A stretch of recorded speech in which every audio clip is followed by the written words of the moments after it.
Every star in the observable universe has at least one, if not several, planets. 1 in 5 has an Earth-sized planet in that magic sweet spot for life. If even 0.0000001% had life, that's still a shit ton of aliens. The real question is, could any of them make it through the Great Filter to pay us a visit?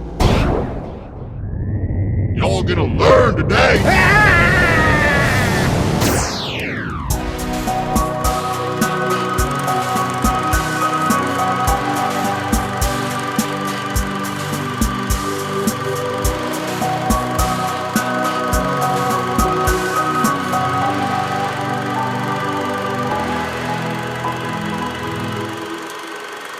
Greetings. I am a visitor from Zeta Reticuli 3.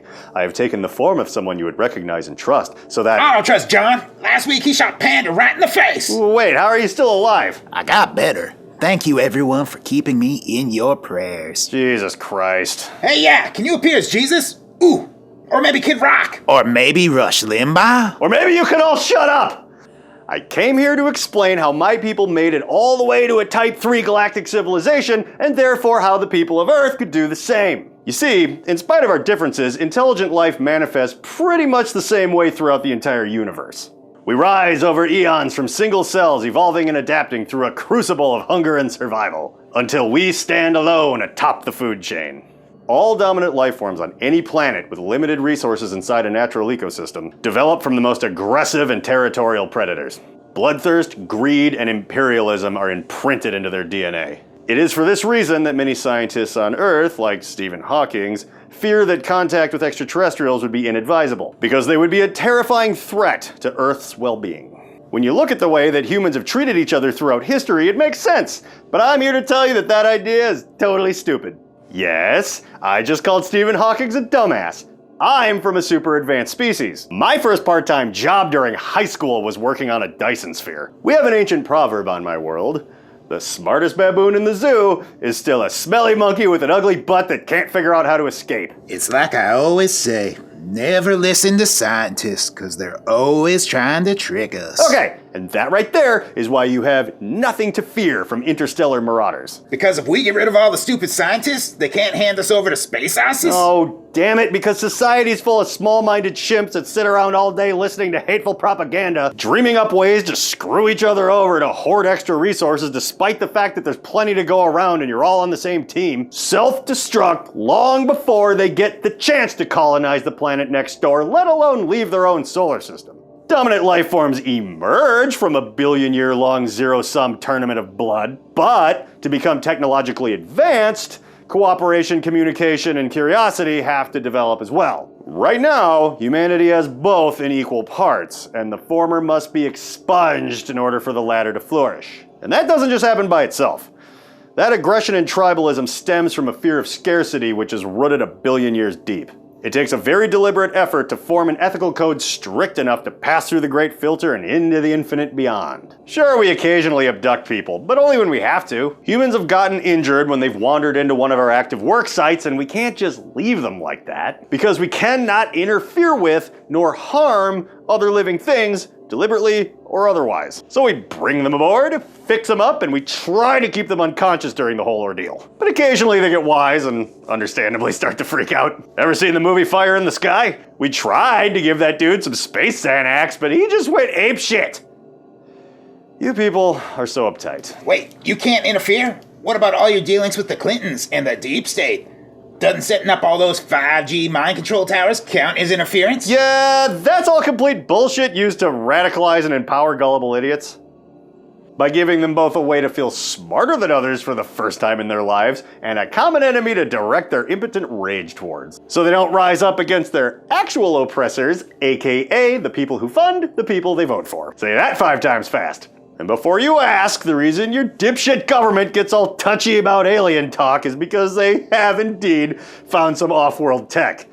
Oopsie daisy. And they are scared to death that one of the other dipshit governments on planet Dumbfuck will figure it out before they do. Which is a valid fear because planet Dumbfuck is filled with dangerous lunatics, but they'll never reverse engineer it without the whole world working together for about 100 years.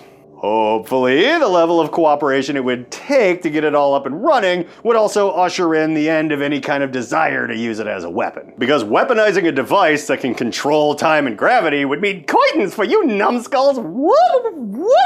Are you saying all the smug, science-worshipping heretics are going to try to round us up and execute everyone who doesn't buy into their elitist ideology? I love that your mind goes immediately to genocide. Hey, I didn't say anything about white supremacy.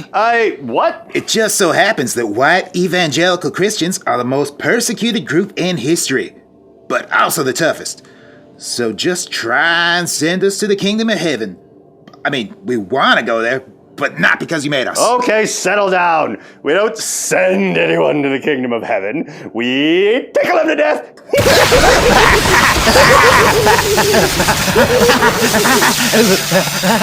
Nah, I'm just playing around. You can't form a society based on unity and understanding and nonviolence by slaughtering undesirables. All it really takes is prioritizing high-quality education and instilling compassion, empathy, and critical thinking at a very young age. Which is nearly impossible, but nobody needs to get hurt. But all that stuff is still a deliberate method of eradicating folks like us. I mean, basically, yeah, but it's not a genocide. You guys are so dramatic. It's more of an abortion, philosophically speaking.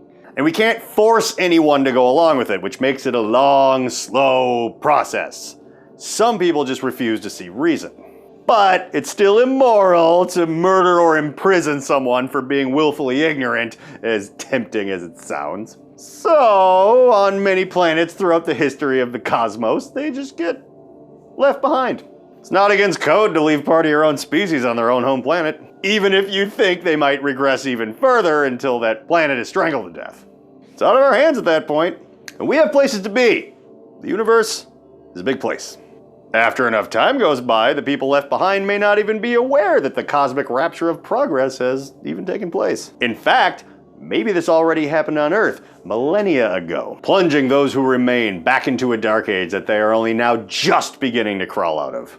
You heard me. I am suggesting that we, the aliens that you sometimes encounter, are a splinter group of advanced humans that broke away from Earth a long time ago. Maybe that's why the alien craft that Bob Lazar was studying at S4 were referred to as ancient archeological finds. Maybe that's where the technologically exceptional people of Atlantis disappeared to. When they say aliens built the pyramids, maybe they mean before we all left. Oh, come on. Did you spend the entire drive to Earth listening to the Joe Rogan podcast? You goddamn aliens better not be coming to steal my DMT. The hell was that?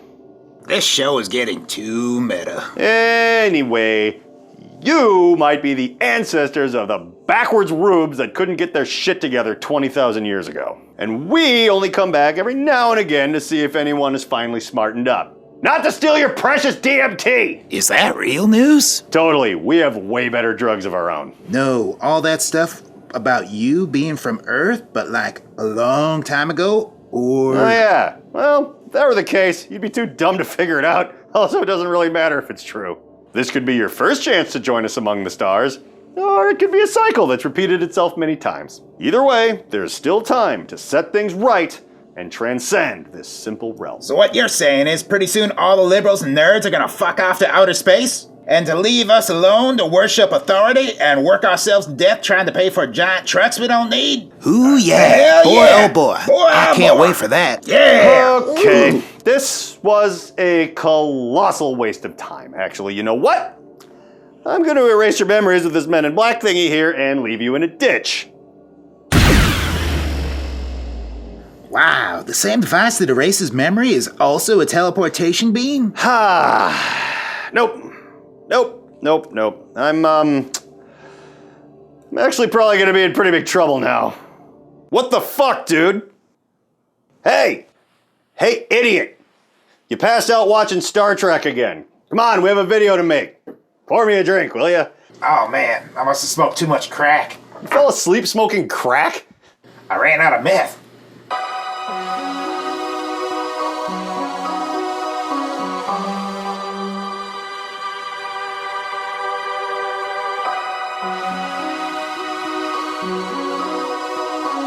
It would be really awesome if someday Weird Al made a parody song of How Bizarre and change it to Bob Lazar, Bob Lazar, Bob Lazar. I don't even know what that song is about, but it's going to be about Bob Lazar when Weird Al has his way with it. Yes. I think you better email. I'm gonna email him and old Bob and just see if we can't work something out. All right. Dear United Nuclear, I have a much more important thing for you to do than whatever you're working on. You and all your molecules.